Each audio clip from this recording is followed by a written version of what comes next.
الحمد للہ رب العالمین والصلاة والسلام علی سید المرسلین اما بعد فاعوذ باللہ من الشیطان الرجیم بسم اللہ الرحمن الرحیم الصلاة والسلام علیک یا رسول اللہ الصلاة والسلام علیک یا حبیب اللہ الصلاة والسلام علیک یا نبی اللہ وعلی آلک واصحابک یا نور اللہ۔ فرمان مصطفیٰ صلی اللہ تعالی علیہ وآلہ وسلم ہے، تم مجھ پر درود پاک پڑھو، اللہ تم پر رحمت بھیجے گا۔ صلو علی الحبیب صلی اللہ تعالی علی محمد صلی اللہ تعالی علیہ وآلہ وسلم۔ میٹھے میٹھے اسلامی بھائیوں، مدنی چینل کے ناظرین، آپ دارالافتاء اہل سنت کا خصوصی سلسلہ ملاحظہ فرما رہے ہیں۔ الحمدللہ عز وجل رب کریم نے پورا ماہ مبارک اپنے بندوں کی بخشش کا ذریعہ وسیلہ بنایا، الحمدللہ عز وجل، اور روزانہ ہی لاکھوں لاکھ مسلمان رب کی رحمت سے، رب کی بخشش سے گناہوں کو معاف کرواتے ہوئے الحمدللہ جنت کے پروانے حاصل کر چکے ہوں گے۔ لیکن اللہ تبارک و تعالیٰ نے خصوصی مواقع بھی اپنی بخشش کے فراہم فرمائے۔ اللہ تعالیٰ پورا سال ہی مختلف راتوں کے اندر اپنی رحمت کے ذریعے آواز دیتا ہے کہ آؤ گناہ گارو، اپنی بخشش کروا لو، مغفرت کروا لو۔ انہی راتوں میں سے ایک رات یکم شوال المکرم کی رات ہے، جس کو چاند رات کہا جاتا ہے، عید الفطر کی رات کہا جاتا ہے، جو آج کی رات ہے جس میں الحمدللہ آپ یہ سلسلہ ملاحظہ کر رہے ہیں۔ تو انشاءاللہ عز و جل آج کی رات کی کیا فضیلت ہے، اس حوالے سے اس سلسلے میں ہم گفتگو کریں گے۔ مزید کل جو عید کا دن ہے، عید کے دن بالخصوص جو نماز عید ہے اس کے ادا کرنے کا طریقہ، عید کے دن کیے جانے والے اعمال اور بہت ساری باتیں کہ جو اس رات اور دن کے ساتھ خاص ہے، انشاءاللہ سلسلے کے اندر ہم شامل کریں گے۔ دارالافتاء اہل سنت کے الحمدللہ دو مفتیان کرام ہمارے ساتھ ہیں، مفتی شفیق مدنی صاحب اور مفتی جمیل مدنی صاحب۔ انشاءاللہ آج کے سلسلے میں ہم ان سے سوالات کریں گے اور ان کے جوابات حاصل کریں گے۔ حضور چاند رات ہے اور یکم شوال المکرم، ویسے تو اس کو یکم شوال المکرم کے نام سے کم ہی لوگ جانتے ہوں گے، چاند رات کہا جاتا ہے یا عید الفطر کی رات کہا جاتا ہے۔ اس کی فضیلت کیا ہے، اس کے حوالے سے شریعت مطہرہ نے کیا ارشاد فرمایا؟ الحمدللہ رب العالمین والصلاة والسلام علی سید الانبیاء والمرسلین، اما بعد فاعوذ باللہ من الشیطان الرجیم، بسم اللہ الرحمن الرحیم۔ اللہ تبارک و تعالیٰ کا اس امت محمدیہ صلی اللہ تعالی علیہ وسلم پر بڑا کرم ہے کہ اس نے اس امت کو ماہ رمضان المبارک جیسی عظیم نعمت عطا فرمائی سبحان اللہ۔ کہ یہ وہ مبارک مہینہ ہے کہ جس کے ایام کو بھی تقسیم کیا گیا ہے اور مختلف پیارے پیارے ناموں سے موسوم کیا گیا ہے۔ جیسے اس کے پہلے 10 دن وہ عشرہ رحمت کہلاتے ہیں، اور دوسرے جو 10 دن ہیں وہ عشرہ مغفرت کہلاتے ہیں، اور آخری 10 دن ہیں تو وہ جہنم سے آزادی اور براءت کے لیے اس نام سے موسوم ہیں۔ تو یہ ماہ رمضان المبارک میں اللہ تبارک و تعالی خصوصی رحمتوں کا نزول فرماتا رہا، خصوصی مغفرت کے پروانے وہ تقسیم ہوتے رہے، گناہ گاروں کی بخششیں ہوتی رہیں، اور اسی طرح جہنم سے اللہ تبارک و تعالی لاکھوں لاکھ افراد کو آزاد فرماتا رہا۔ اللہ تعالی ہمیں بھی ان میں شمار فرمائے۔ آمین آمین آمین۔ اب اتنی کرم نوازیوں کے بعد پھر اللہ تبارک و تعالی کا اس امت محمدیہ پہ بے حد احسان یہ ہے کہ اس نے ہمارے لیے جو عید کی رات ہے، جس کو ہم چاند رات بھی کہتے ہیں، اس رات کا نام ہے لیلۃ الجائزہ۔ لیلۃ الجائزہ، لیلۃ الجائزہ، تو جائزہ انعام کو کہا جاتا ہے۔ سبحان اللہ۔ تو لیلۃ الجائزہ کا مطلب ہے انعام ملنے کی رات۔ اللہ اکبر۔ تو گویا پورے مہینے جن مسلمانوں نے عبادت کی ہے، روزے رکھ کر، تراویح پڑھ کر، تلاوت قرآن کر کے، صدقات و خیرات کے ذریعے سے اپنے شب و روز کو اللہ تبارک و تعالیٰ کی اطاعت و فرما برداری والے کاموں میں گزار کر، گناہوں سے بچا کر، تو اللہ تبارک و تعالیٰ ایسے اپنے فرما برداروں کو، اطاعت گزاروں کو خصوصی طور پہ انعامات عطا فرماتا ہے اور ان کو اجر و ثواب ان کو عطا فرماتا ہے۔ تو اس بنا پر بھی اس رات کو لیلۃ الجائزہ کہا جاتا ہے۔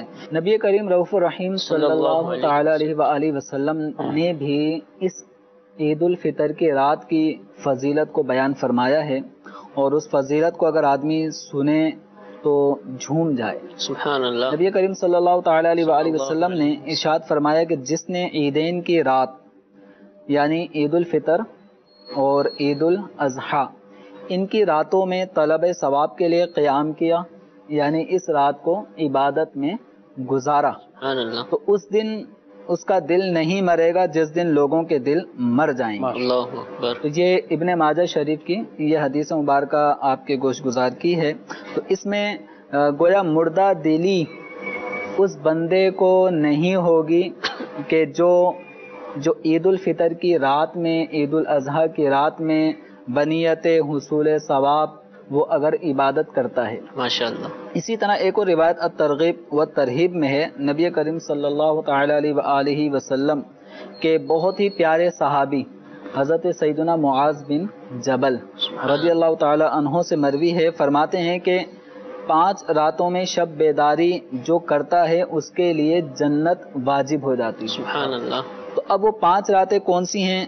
3 راتیں لگاتار ذوالحجہ کے مہینے میں آنے والی ہیں، ٹھیک ہے۔ 8 ذی الحجہ، 9 ذی الحجہ اور 10 ذی الحجہ، ٹھیک ہے۔ یہ 3 راتیں تو لگاتار ہیں، اور چوتھی رات ہے عید الفطر کی رات۔ عید الفطر کی رات، تو جو عید الفطر کی رات جس کو ہم چاند رات کہتے ہیں، ٹھیک ہے۔ ماہ رمضان گزرا چاند نظر آیا، تو یہ جو رات ہے تو یہ عید الفطر کی رات، یہ چوتھی رات اور 5ویں رات ہے شعبان المعظم کی 15ویں شب۔ تو گویا جو ان 5 راتوں میں شب بیداری کرتا ہے، عبادت کرتا ہے، تو جنت اس کے لیے واجب ہوتی ہے، یعنی وہ جنت کا حقدار ہو جاتا ہے۔ تو بہت ہی پیارا موقع ہے ماشاءاللہ۔ اس مبارک رات کو جو عید الفطر کی رات ہے، اگلا دن عید الفطر ہے، نماز عید ادا کی جائے گی، مسلمان خوشیاں منائیں گے۔ اس دن کی آگے بھی بڑی فضیلت ہیں، لیکن اس رات کی ہی اپنی کیا بات ہے کہ اس رات کو مختلف قسم کے کاموں میں انسان گزار دیتا ہے۔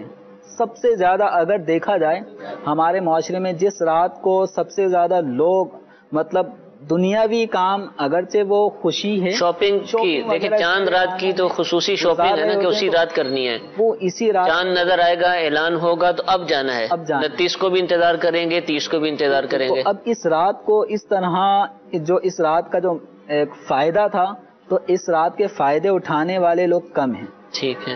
اس رات کو دیگر دنیاوی کام بہت زیادہ عروج پر ہو جاتے ہیں، اور اس وقت بہت سارا ایک طبقہ مسلمانوں کا ایسا ہوتا ہے جو مارکیٹ میں ہی ہوتا ہے، وہ شاید رات کو گھر پہ نہیں، شاید ہمارا یہ سلسلہ بھی نہ دیکھ پا رہے ہیں۔ تو اس رات کی بہت زیادہ اہمیت ہے، اس کو شب بیداری کر کے عبادت میں گزاریں، اور جو ہمیں اس طرح کے معاملات کہ اب آج کی رات جس کو خریداری کا ہی ذہن بنا ہے، تو آئندہ ذہن بنا لیں کہ جو کچھ ضروری اخراجات اور ضروری چیزیں ہمیں کرنی ہیں، عید کی تیاری کرنی ہے، وہ ہم پہلے سے کر لیں۔ آج عید الفطر والی رات ہی ہم سب کام، جس کو چپل لینی ہے تو وہ بھی آج ہی جا رہا ہے، جس کو کپڑے لینے ہیں تو وہ بھی سلے سلائے کپڑے آج ہی لا رہا ہے۔ تو اس طرح کے معاملات میں اپنا وقت ہم کیوں ضائع کریں؟ بےہودگی والے معاملات وہ الگ ہے، بے پردگی اور مخلوط جو بازار ہے، مارکیٹ میں جانا یہ بہت ہی زیادہ مشکل ہو جاتا ہے۔ اگر جس کو آنکھوں کا قفل مدینہ نصیب ہو تو شاید وہ تو جانے سے ہی کترائے گا، جائے گا ہی کہ میں کہاں نظر اٹھاؤں، ادھر دیکھوں تو عورت، ادھر دیکھوں تو ادھر عورت، پھر مطلب ایسا کہ پردے کا تو نام و نشان نہیں۔ صحیح۔ تو اس حوالے سے عافیت اسی میں ہے کہ اس مقدس رات کو ہم اس طرح کے معاملات، ایسے کاموں کی طرف نہ جائیں کہ جو اس رات کی جو برکتیں ہم حاصل کر سکتے تھے اس سے محروم ہو جائیں، تو اس رات کو خصوصیت کے ساتھ عبادت کے اندر. اچھا، اس کی کوئی خاص عبادت ہے اس رات کی کہ اس رات یہ والی عبادت کی جائے، یہ والے نوافل پڑھے جائیں، یا کوئی بھی عبادت کر لی جائے؟ شب بیداری ہے، ٹھیک ہے، قیام کرنا ہے، تو اس میں کوئی سی بھی عبادت ہو سکتی ہے، وہ چاہے نماز کی صورت میں ہو، اسی طرح علم دین حاصل کرنے کے حوالے سے ہو. تو شب بیداری کا مسجد میں رک سکتے ہیں اعتکاف کے لیے، جاگنا نہیں ہے، اس میں عبادت کرنا ہے، چاہے ذکر و اذکار درود شریف پڑھتے ہوئے. کسی کے اوپر قضاء عمری ہے تو وہ قضاء عمری ادا کرتے کرتے اس رات کو گزاریں. الغرض عبادت کا کوئی بھی طریقہ ٹھیک ہے وہ اس رات میں انشاءاللہ کریں گے اور اس رات کو عبادت میں گزاریں گے تو جنت واجب ہونے یعنی جنت کے حقدار ہونے کی فضیلت، اور دوسرا یہ کہ مردہ دلی سے بھی آدمی محفوظ رہے. کوئی اتنا کرتا ہے کہ عشاء کی نماز جماعت کے ساتھ پڑھتا ہے، اس کے بعد کچھ نوافل ادا کر لے، کچھ تلاوت کر لے، سو جائے، اور پھر فجر کی نماز اٹھ کر جماعت کے ساتھ پڑھ لے، رہے نصیب تہجد بھی ادا کر لے، تو وہ بھی کیا اس قیام اللیل رات میں عبادت کرنے والوں میں شمار ہوگا؟ یہ پوری رات جاگنا ضروری؟ اس میں دیکھیں پوری رات کے حوالے سے حدیث مبارکہ میں پوری رات کا بھی ذکر نہیں کہ پوری رات شب بیداری کرے یا رات کا اتنا حصہ کرے. تو جو عبادت ہے اس رات میں قیام کرے، عبادت کے اندر وقت گزارے. تو ایک جو آپ نے بات کہی، اس طرح روایات کا خلاصہ بھی ہے کہ جس نے عشاء کی نماز با جماعت ادا کی اور فجر کی نماز با جماعت ادا کی تو پوری رات گویا اس نے شب بیداری کی. تو ایک شب بیداری کا ثواب یوں بھی حاصل کیا جا سکتا ہے، لیکن جس طرح بہت ساری راتیں ماہ رمضان کے ہم گزارتے آئے ہیں اور یوں سمجھیں کہ لیلۃ القدر کی تلاش میں 21، 23، 25، 27، 29 ان راتوں میں شب بیداری کا ایک باقاعدہ ایک معمول ہوتا ہے. تو یہ لیلۃ الجائزہ جو عید الفطر کی رات ہے، یہ معمول ہماری مساجد میں یوں سمجھیں کہ نہیں ہے. یہ چیز دیکھنی ہے تو الحمدللہ فیضان مدینہ سبحان اللہ جو پہلے رمضان شب اول سے جو آباد ہوتا ہے، تو الحمدللہ عید کی اس شب میں بھی فیضان مدینہ مذاکرے کا باقاعدہ مناظر دیکھے جا سکتے ہیں کہ اللہ تعالیٰ کے بندے نہ جانے کہاں کہاں سے آئے ہوئے تھے اعتکاف میں، اور یہ اس رات کی بھی فضیلت حاصل کرنے کا ان کا مدنی ذہن. اور فیضان مدینہ بھی اور دعوت اسلامی کے مدنی ماحول میں اور شہروں میں علاقوں میں جہاں جہاں مدنی میں نے دیکھا ہے کہ اسلامی بھائی رات کا اعتکاف کرتے ہیں، مسجد میں رکتے ہیں، بھلے وہ 10 دن کا اعتکاف نہ کریں لیکن اس رات کے لیے وہ مسجدوں میں آتے ہیں، وہیں سو جاتے ہیں صبح نماز کے بعد. جس کا ذہن بن جاتا ہے نا تو وہ اپنے راستے خود ہی تلاش کر لیتا ہے. اس کو چپل جوتے لانے کی بھی فکر نہیں ہوتی ہے. اس کو سوٹ درزی کے پاس سے آج ہی رات اعتکاف سے اٹھ کے آج ہی اس کو درزی کے پاس بھی جانا ہو، مارکیٹ سے چپلیں بھی لانی ہو، گھڑی بھی لانی ہو، تو یہ سب کام جس کا ذہن ہوتا ہے نا وہ سب پہلے سے تیار کر چکا ہوتا ہے. اسلامی بہنیں کیا کریں اس رات کے لیے؟ اور الحمدللہ یہاں تو امیر اہل سنت دامت برکاتہم العالیہ نے چاند رات سے عید کے دن سے ہی مدنی قافلوں کا اعلان فرما دیا، اور اس ٹرین کا نام بھی جنت ایکسپریس رکھا گیا. تو کئی ایسے یعنی بلا مبالغہ سینکڑوں افراد اسلامی بھائی ایسے ہیں جو ماشاءاللہ عید کے روز سے ہی مدنی قافلے کے مسافر بنیں گے. تو ظاہر ہے وہ اس کی تیاری میں چاند رات سے ہی فیضان مدینہ آ جائیں گے یا اپنی اپنی مساجد میں پہنچیں گے اور صبح مدنی قافلہ روانہ ہوگا. اچھا، اسلامی بہنیں کیا کریں اس رات؟ ان کے بھی کوئی، کیونکہ اسلامی بھائی تو مسجد میں جا سکتے ہیں، اعتکاف کر سکتے ہیں، اسلامی بہنوں کو کیا کرنا ہے؟ وہ تو ان کا زیادہ وقت کھانے پکانے میں اور صبح کھیر اور پھرنی بنانے میں اور سوئیاں بنانے میں اور اس کی تیاری میں ہی گزر جاتا ہے، اور کچھ ایسی ہیں کہ جو بازاروں کی رونق بن جاتی ہیں. کرنا کیا ہے ان کو؟ دیکھیں اسلامی بہنیں جیسے عام رمضان المبارک کے دنوں میں بھی جو مبارک راتیں آتی ہیں اس میں گھر میں شب بیداری کا انتظام اہتمام کرتی ہیں اور کرنا بھی چاہیے. اس میں اسلامی بہنیں کیا کریں؟ بالخصوص جو کم درجہ قیام اللیل کا جیسے کہ بیان کیا گیا کہ کم از کم رات کی نماز کو پڑھا، عشاء کی نماز پڑھی اور فجر کی نماز کو پڑھے. ایسا نہ ہو کہ رات اتنی دیر تک کسی بھی کام کے اندر مشغول رہیں اور صبح فجر کی نماز قضا ہو جائے.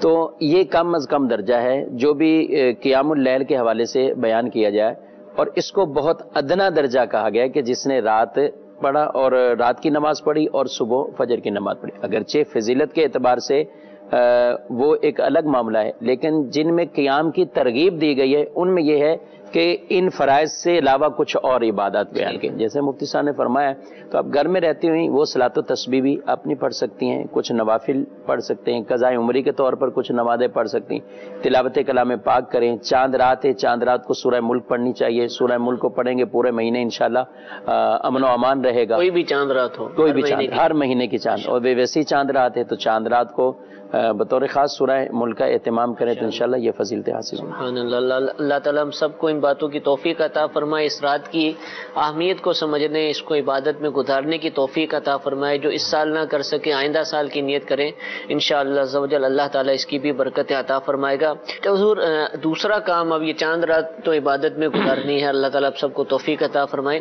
صبح جب عید کا دن شروع ہو جاتا ہے, عید کا دن کہا جاتا ہے, مردوں کے لیے جو ضروری ایک کام ہے جو کرنا ہے عید کی نماز, کہ جو وہ لوگ بھی کہ جو پورا سال ہی نماز نہیں پڑھتے, بد نصیب رمضان میں بھی نماز نہیں پڑھتے, جمعے کی نمازیں بھی کئیوں کی ایسے ہیں کہ چھوٹ جاتی ہیں, لیکن عید کے نماز میں آتے ہیں اور عام طور پر عید کی نمازوں میں رش ہوتا ہے.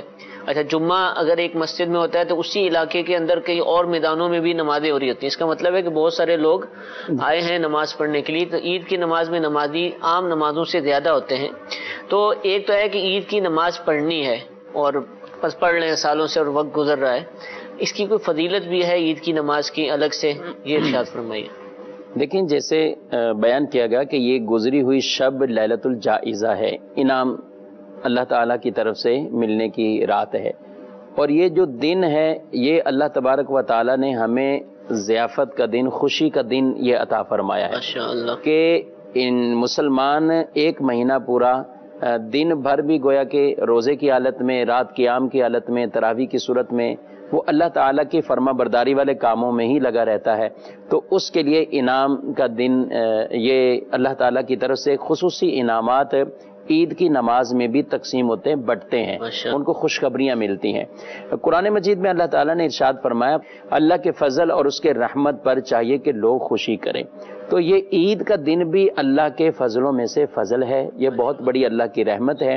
اور حدیث رسول صلی اللہ علیہ وسلم میں بیان کیا گیا, نبی پاک صلی اللہ علیہ وسلم فرماتے ہیں عید کے دن اللہ تعالیٰ اپنے فرشتوں کو زمین پر نازل فرما دیتا ہے اور وہ گلیوں کے کناروں پر سروں پر کھڑے ہو جاتے ہیں اور وہ لوگوں کو اعلان کرتے ہیں کہ آؤ اللہ تعالیٰ کی طرف آؤ, عبادت کی طرف آؤ, نماز کی طرف آؤ, عید کی نماز کے لیے بطور خاص.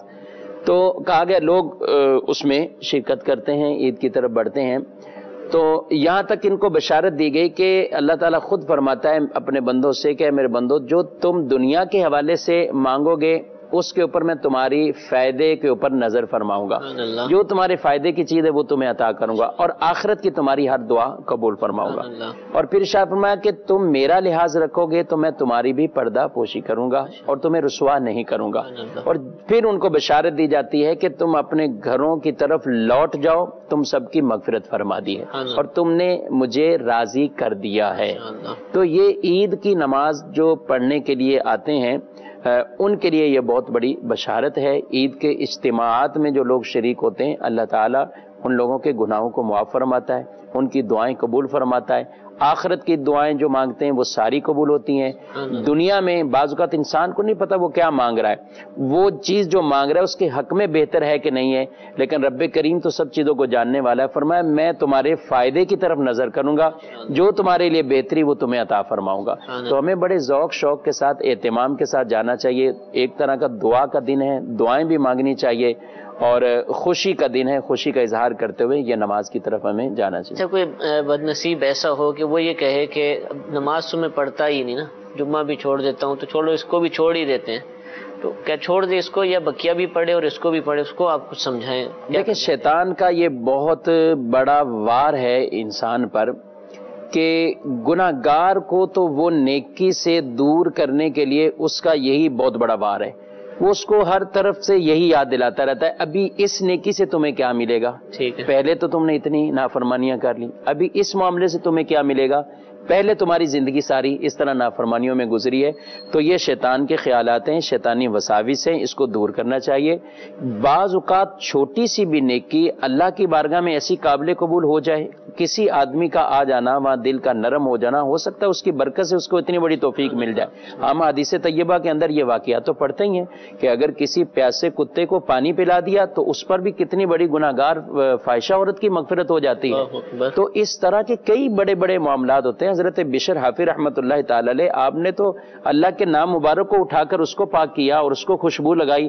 اللہ تعالیٰ نے ان کی جو پہلے کی زندگی تھی، شراب خانوں میں گزرنے والی، یہ سارے معاملات، تو کیسی بشارت ہوئی کہ ان کے دل کو پاک صاف کیا۔ آج ہم ان کا نام لیتے تو رحمۃ اللہ تعالی علیہ کہتے ہیں۔ تو کتنے بزرگوں کے ایسے سے واقعات جنہوں نے اپنی زندگیاں تو نافرمانیوں میں گزاری، لیکن جب توبہ طائب ہوئے اور توبہ طائب کی ایسی سچی توفیق ملی کہ دوبارہ پھر نافرمانیوں کی طرف نہیں پلٹے، پھر اللہ کی اطاعت اور فرما برداری کی طرف ہی رہے، تو یہ شیطانی خیال ہے کہ میں نماز نہیں پڑھتا تو عید بھی نہیں پڑھوں گا، عام نماز نہیں پڑھتا تو جمعہ بھی نہیں پڑھوں گا، تو یہ بالکل قطعاً نہیں ہونا چاہیے۔ جو 3 جمعے لگاتار چھوڑ دیتا ہے اس کے دل پر مہر لگا دی جاتی ہے۔ تو آدمی کو اس طرح کی نافرمانیوں سے بچتے ہوئے بالکل ان چیزوں کو اپنے خیالات میں نہ لائے کہ یہ نیکی نہیں کی اب اس کا کیا فائدہ، یہ نہیں کی ہے تو اب اس کا کیا فائدہ، تو یہ بالکل غلط قسم کے خیالات ہیں، ان کو رد کر کے وہ عبادت کی طرف ہی راغب رہے۔ حضور جو لوگ چاند رات ایک تو خریداری کرنے جا رہے ہیں نا، وہ تو ہو سکتا ہے کہ اپنی 1-1.5 گھنٹے کا، 2 گھنٹے کا، 3 گھنٹے کا کام کر کے آ جائے، تو بیچنے والا نا اس نے تو پوری رات ہی کھڑے ہونا ہے، اور جو تھکاوٹ اس رات اس کو ہوگی وہ عام راتوں سے، عام دنوں سے کم ہوگی، کیونکہ جلدی جلدی اور گرمی کے دن بھی آپ کے سامنے ہے، اور بازاروں کی جو بناوٹ ہے جس طرح ہوتی ہے، گرمی بھی ہوتی ہے، تو وہ تو اس کی حالت مجھے نہیں لگتا ہے کہ ساری رات کام کرنے کے بعد، ہو سکتا ہے دن بھی اس نے لگایا ہو اور بھلے اس کو اوور ٹائم ملا ہو، جو بھی ملا ہو، اگلے دن وہ فجر کی نماز اور عید کی نماز پڑھ پائے۔ تو کیا ایسا شخص کہ جس کو پتا ہے کہ اتنا کام کرنے کے بعد نماز میری فوت ہو جائے گی، کیونکہ ایک کانسیپٹ یہ بھی ہے کہ عید کا دن سونے کے لیے ہوتا ہے، اور بہت ساری عوام ایسی ہے کہ آپ کو باب المدینہ میں تو کئی علاقے ایسے ہوں گے کہ سناٹا نظر آئے گا، شام کو جا کر پھر لوگ باہر نکلنا شروع ہوتے ہیں۔ تو ایسے لوگ کہ جن کو پتا ہے کہ ہماری نماز فوت ہو جائے گی، ان کو یہ کام کاج کرنے کے لیے پوری رات گزار دینا یا بازاروں میں خریداری کے لیے چلے جانا، یہ کیسا ہے؟ اس کے حوالے سے شریعت کیا کہتی ہے؟ دیکھیں، شریعت مطہرہ نے رزق حلال کمانے سے منع نہیں فرمایا، ماشاءاللہ رزق حلال کمایا جائے، لیکن اس کی تگ و دو میں آدمی اتنا مصروف نہ ہو جائے کہ فرض نماز قضا ہو رہی ہے اس کی پرواہ نہ ہو۔ حتیٰ کہ فرمایا گیا کہ اگر کوئی رات اتنی دیر تک جاگتا رہا ہے کہ فجر کا وقت قریب آ گیا اور ابھی اگر سویا تو فجر کی نماز میں نہیں اٹھ پائے گا، فجر کی نماز قضا ہو جائے گی، تو اس کا اتنی تاخیر تک جاگنا اور اب سونا کہ جس میں پتہ ہے کہ فجر میں آنکھ نہیں کھلے گی، جائز نہیں ہے۔ اللہ اب مزید ہمت کریں، اپنے آپ کو ذکر و درود وغیرہ میں مصروف رکھے، اور چاہے اس کے لیے چہل قدمی کرے، اچھی نیت کر رہا ہے کہ میں فجر کی نماز پڑھ کر ہی سوؤں گا۔ اور عام طور پہ ہماری مساجد میں فجر کی نماز عید والے دن بھی وہ اول وقت میں ہی ادا کی جاتی ہے، تو اول وقت میں فجر کی نماز پڑھ کر تھوڑا آرام کر لیں۔ اور عید کی نماز فوری طور پہ نہیں ہوتی، کچھ گھنٹوں کا وقفہ ہوتا ہے، 2-3 گھنٹے کا عام طور پہ وقفہ نکل آئے گا۔ اب کہیں 8 بجے عید کی نماز ہوگی، کہیں 9 بجے ہوگی، تو کہیں 10 بجے ہوگی، مختلف اوقات ہیں، تو یہ اپنے سامنے اوقات رکھے کہ کہاں پر کس ٹائم۔ اب اگر یہ جاگ ہی رہا ہے تو اول وقت میں جہاں عید کی نماز ہو وہیں ادا کر لیں۔ ٹھیک ہے، عام طور پہ بائی کے لوگوں کے پاس اس طرح کی کنوینس ہوتی ہیں کہ وہ قریب مطلب دوری قربت کا اتنا کوئی خاص اب فرق نہیں رہتا، آدمی وہاں پہنچ جاتا ہے تو عید کی نماز پڑھ کر ہی سوئے، اور اگر نیند آ رہی ہے تو پھر کسی کی ذمہ داری لگائے کہ وہ اس کو عید کی نماز کے لیے اٹھا دے کہ عید کی نماز یہ واجب ہے۔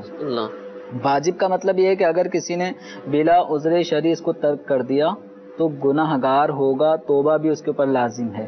اب یہ ہے کہ جیسا آپ کہہ رہے ہیں کہ ایک تعداد ہے جو جن کا نمازوں کا ذہن ہوگا تو انشاءاللہ خود ہی یہ ہم جو باتیں بتا رہے ہیں ہو سکتا ہے وہ پہلے سے انہوں نے سارا اہتمام کیا ہو، لیکن ایک تعداد ایسی ہے کہ جن کا نمازوں کا ذہن نہیں ہوتا، ماہ رمضان مبارک جیسے مقدس مہینے میں بھی کہ جس میں شیطان کو قید کیا جاتا ہے، شیاطین مقید ہوتے ہیں، ایک